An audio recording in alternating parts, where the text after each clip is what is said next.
આગેવાનો છે તમામ લોકોને કહું છું કે 2027 ઇલેક્શન આવે છે। જે ભણેલો હોય, જે આગળ હોય, જેને કંઈક સમાજ માટે કરવું હોય તો તમારા વિસ્તારમાંથી લડજો, પાર્ટી જે હોય।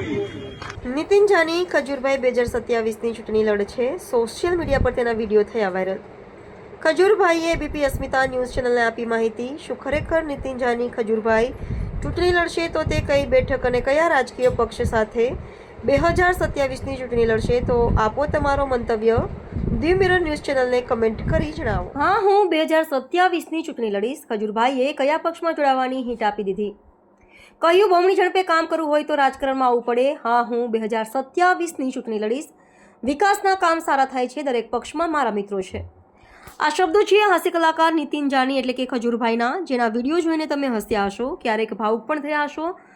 તમે જેને લોકોના ઘરનું ચણતર કરતા જોયા હશે, ખજૂરભાઈ હવે પોતાના રાજકારણની ઇમારત ચણવાની વાતો કરી રહ્યા છે। વાયરલ થયેલા એક વિડીયોમાં ખજૂરભાઈએ કહ્યું હતું કે અત્યાર સુધી વિચાર નહોતો કર્યો, પણ હવે લાગે છે કે 2027માં આપણે ઉતરવું પડશે। આના પછી ચોતરફ એવી ચર્ચા જાગી છે કે શું ખજૂરભાઈ રાજકારણમાં ઝંપલાવશે?